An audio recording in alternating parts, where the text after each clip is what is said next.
The fluorescent lights flickered across the marble lobby of Harper Dynamics, one of the largest tech corporations in North America. The air buzzed with tension.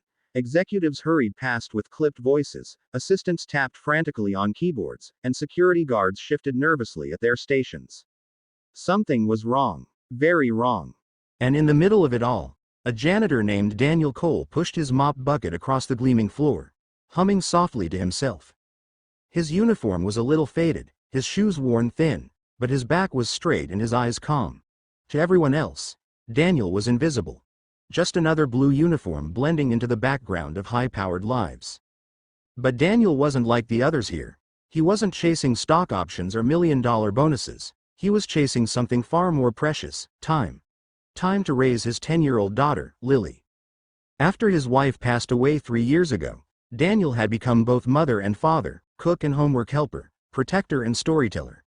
He worked long nights cleaning offices so he could be there in the mornings to braid Lily's hair before school, to pack her lunch with silly little notes tucked inside. He had no fortune, no fancy degree, but he had love, and he held onto it like oxygen.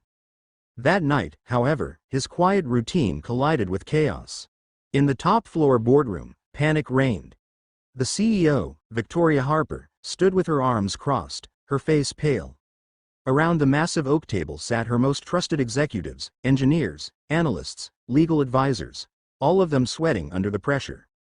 A security breach had just crippled their system. Millions of clients' sensitive data were at risk.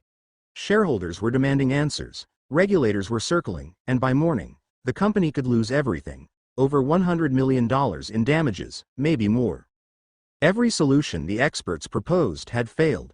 Patching the system didn't work. Shutting it down risked even greater losses.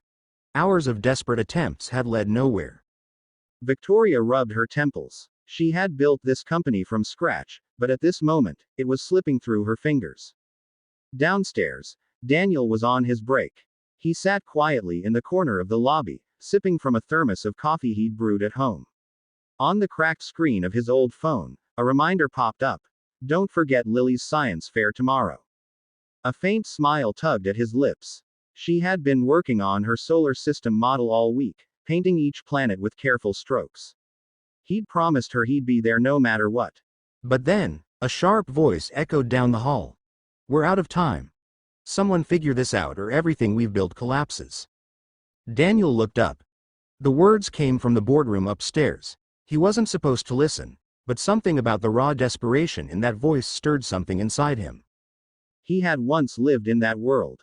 Years ago, before tragedy struck, Daniel had been a systems engineer, one of the best.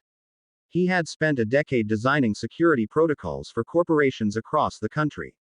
But when his wife fell ill, he walked away from the career he loved to care for her. After she passed, the industry had moved on without him. With a daughter to raise and bills to pay, janitorial work was the only door left open.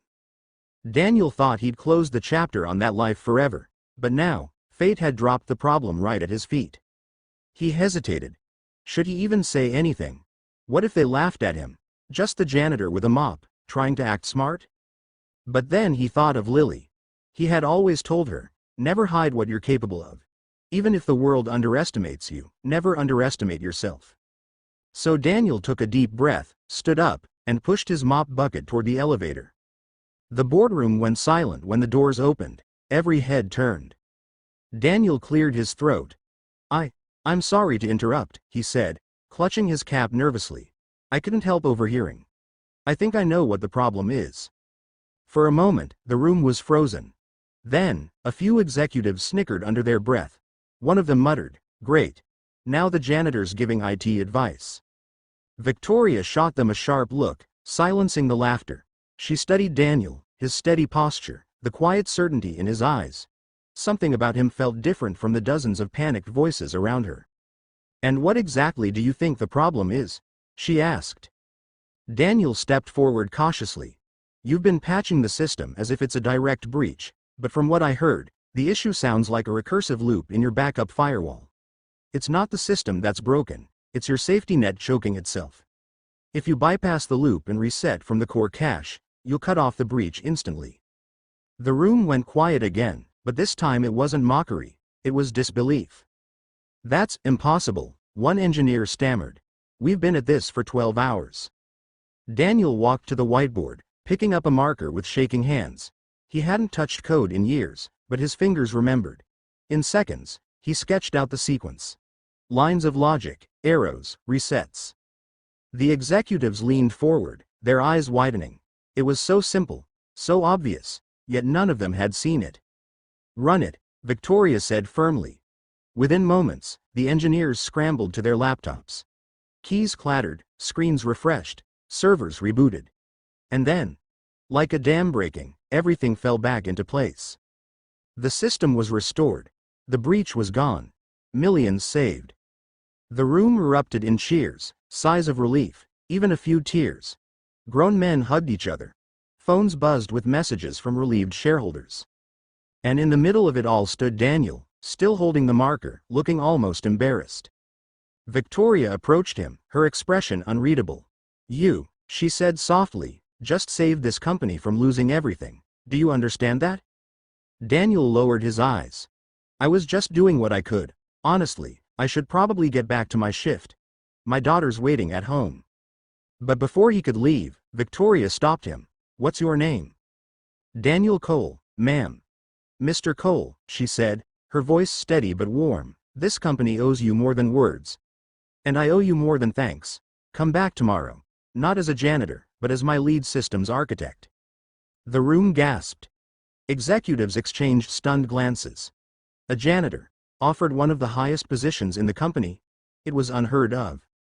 Daniel blinked, taken aback. I appreciate the offer, but my daughter comes first. I can't take a job that keeps me from her. For the first time all night, Victoria smiled. Not the corporate smile she wore in press conferences, but something real. Then bring her with you. We'll make it work. You saved us, let us help you. The next morning, Daniel sat in the audience of a crowded school gymnasium, cheering as Lily proudly presented her solar system model. He kept his promise, he was there. But something was different. When he looked down at his phone, there was a message from Victoria. Contract finalized. Salary and flexible hours approved. Health benefits for you and your daughter. Welcome to Harper Dynamics, Daniel. Daniel swallowed hard, his eyes misting. For years, he had been overlooked, underestimated, dismissed as just a janitor. But in one moment of courage, everything changed. Not because he wanted power or money, but because he wanted to do what was right. And sometimes, doing the right thing is enough to turn the whole world upside down. Word spread quickly through the company. The story of the janitor who saved Harper Dynamics became legendary, whispered in hallways, shared in press articles, celebrated across social media. But Daniel never chased the spotlight. Each night, he still packed Lily's lunches, still read her bedtime stories, still showed up at her school plays with the same quiet devotion. The difference now was that he no longer had to choose between survival and dignity. The company he saved had given him both. And for everyone who heard his story, one truth remained clear. Greatness doesn't always wear a suit and tie. Sometimes, it wears a janitor's uniform, carries a mop, and goes home to tuck a little girl into bed.